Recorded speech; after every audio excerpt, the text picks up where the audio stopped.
Boa tarde a todos.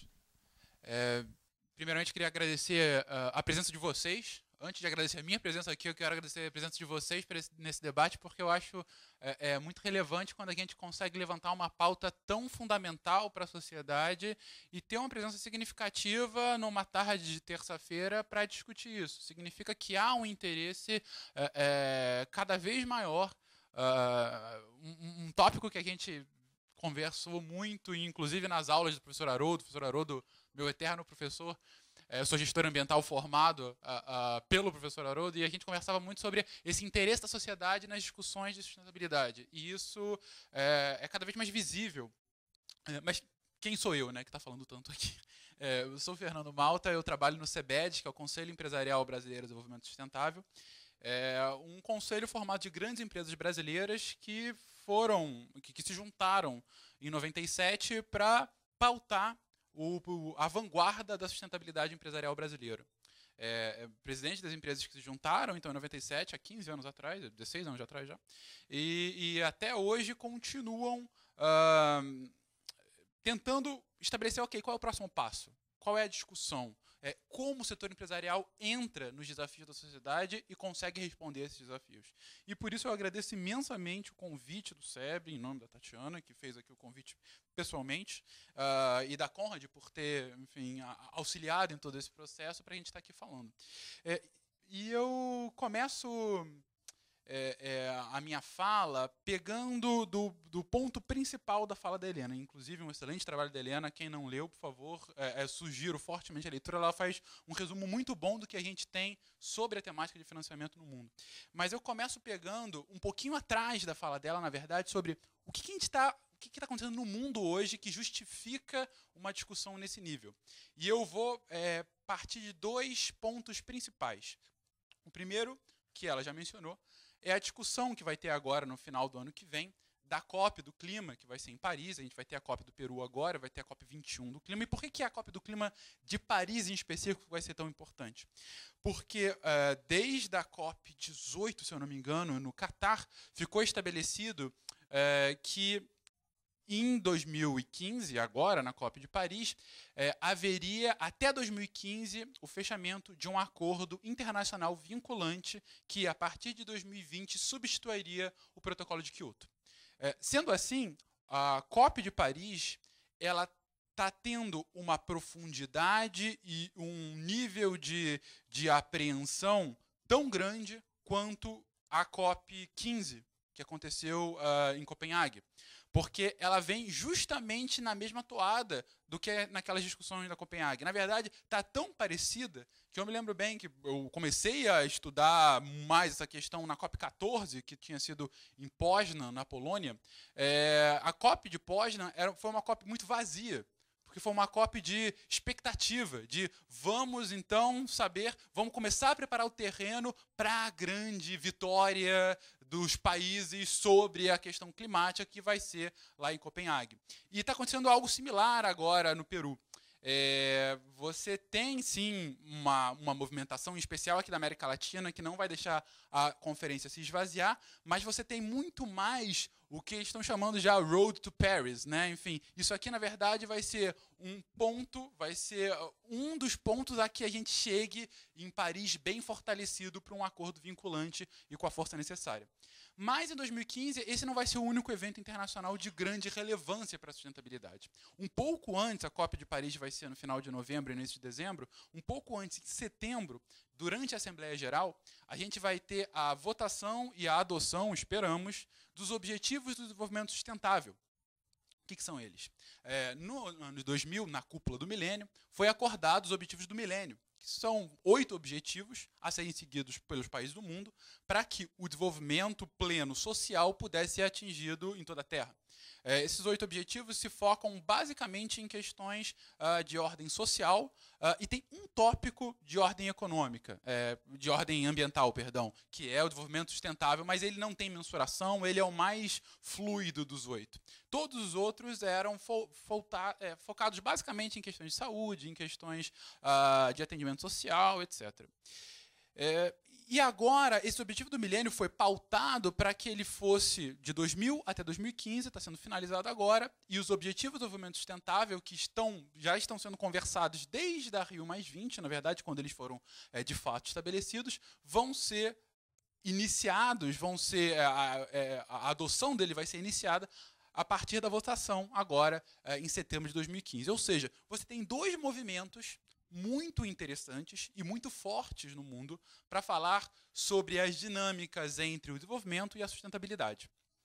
E por que alguém do setor empresarial se presta a discutir isso? Ou seja, qual é o impacto disso para o setor empresarial? Por que eu estou aqui, em resumo? Porque o setor empresarial, primeiro, não está fora da sociedade, ele precisa da sociedade para sobreviver, o que é uma obviedade.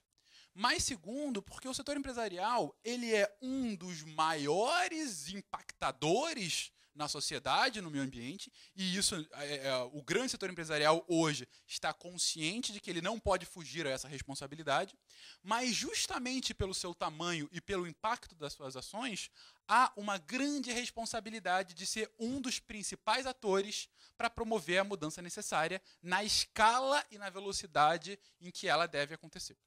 Sendo assim, nos dois eventos que eu estou colocando, a força do setor empresarial já está sendo notada. Uma comparação que a gente fazia muito na época da COP, da Rio+20, há 2 anos atrás, era que na Rio 92, o maior evento ambiental até então que já havia existido na Terra, a participação do setor empresarial foi basicamente uma pessoa.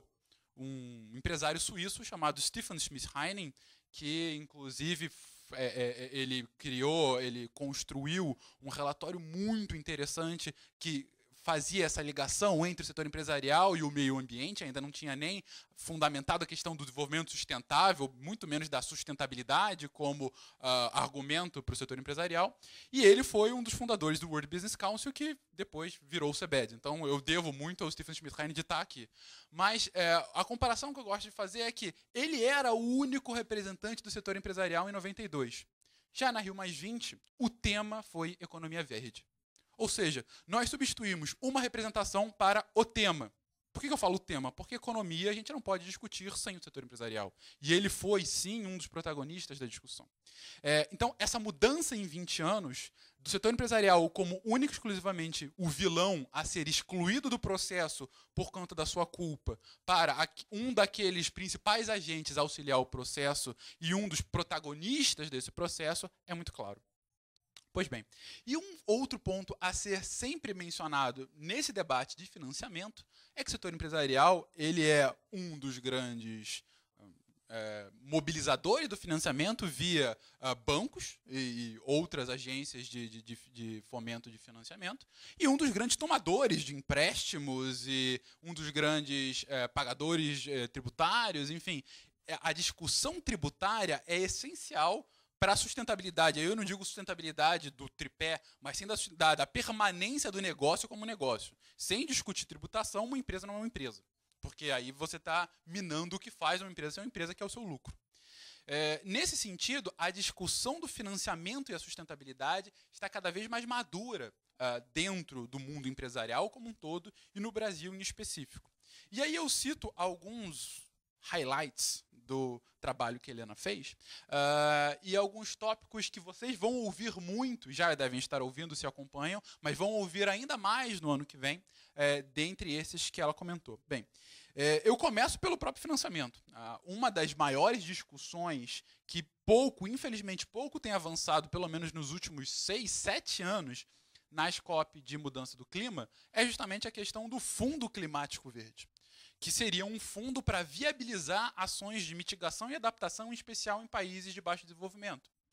Esse fundo ele tem sido construído e costurado há tanto tempo, mas com um avanço tão, desculpa a palavra, mas tão medíocre, que realmente a cada ano ok, agora nós aprovamos o fundo. No ano seguinte ok, agora nós aprovamos que o fundo ficará na Coreia. No ano seguinte foi, ok, agora nós aprovamos que a Coreia, a Holanda e os Estados Unidos vão dar um aporte inicial. Agora, as regras de funcionamento, quem é elegível ou não, qual é a taxa de retorno, como isso fica intrínseco às dinâmicas de financiamento estatais, tudo isso foi empurrado com a barriga. No último ano, você teve um avanço um pouco maior desse fundo, mas ainda nada com uma efetividade tal que já possa vir a ter um funcionamento pleno. Então, a própria questão do financiamento climático em nível da UNFCCC pouco avança por conta das regras que são confusas, dos países que não chegam a um consenso, e esse consenso tem que existir pelas regras da UNFCCC, e daí você tem um grau de instabilidade.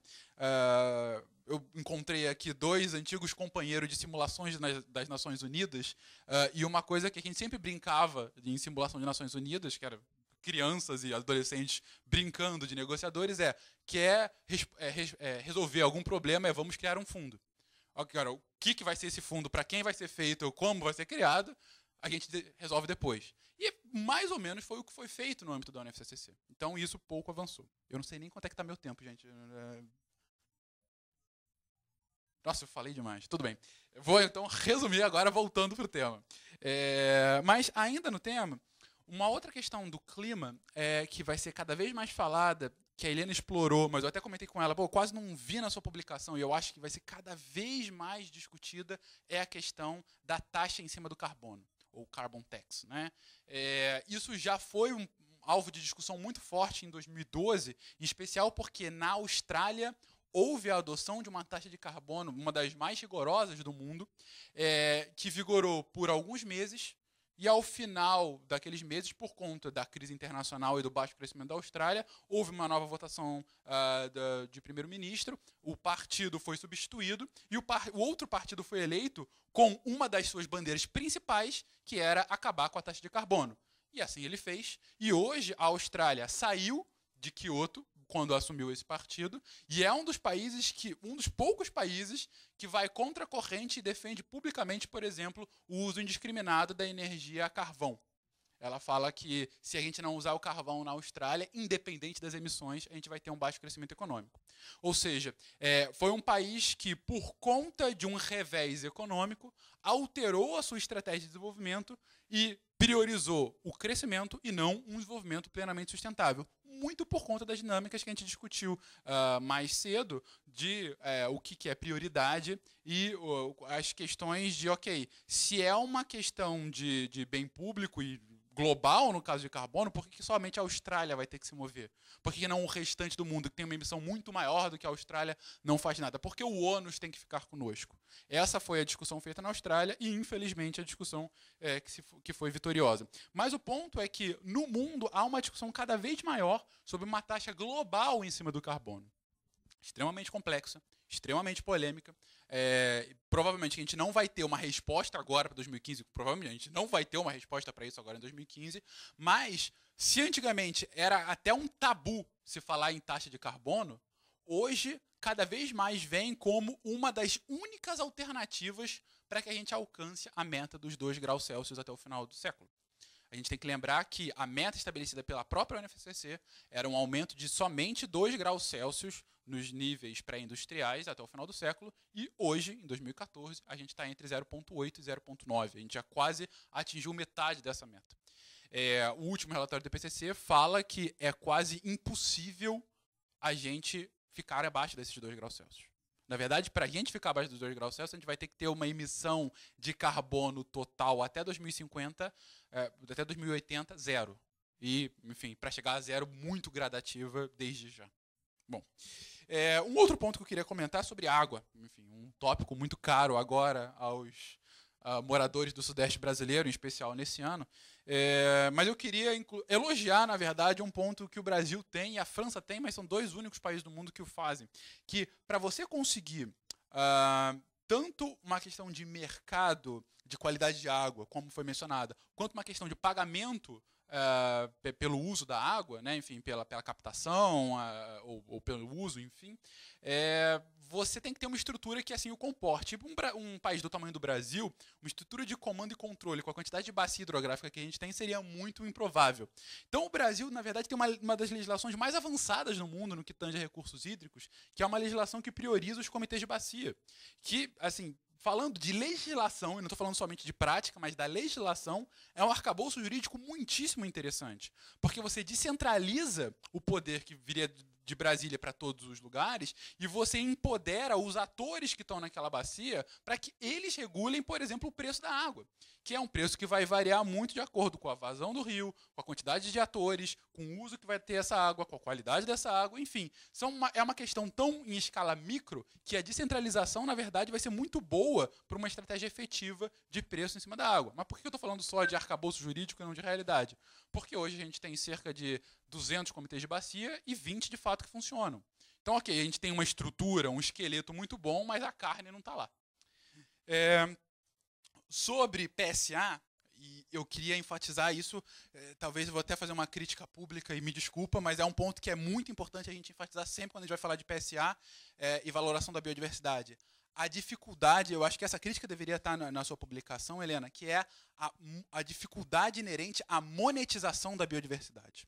Você conseguir monetizar, eu não estou falando só valorar. Valorar serviço ecossistêmico é você entender qual é a questão de impacto e dependência que você tem em cima dele. Mas para você falar de pagamento por serviço ambiental, você tem que chegar num ponto em que você consiga monetizar o valor daquele serviço ambiental para você.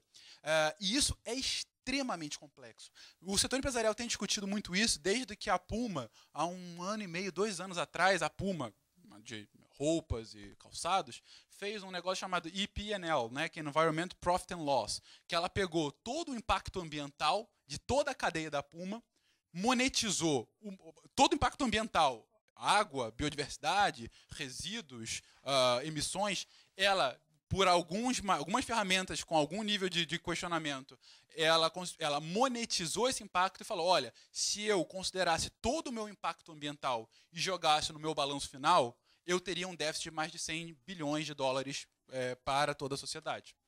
E ela foi a primeira a fazer isso. Depois a gente teve uma empresa de tapetes que fez isso, fugiu o nome dela agora, e parece que a Natura está já indo, seria a primeira empresa latino-americana para fazer algo nesse sentido. Então, o que eu quero contar para vocês é como é complexa a questão da monetização da biodiversidade. Não estou falando que é impossível, ainda que seja muito difícil. Não estou falando que é ético, também não quero entrar nessa discussão.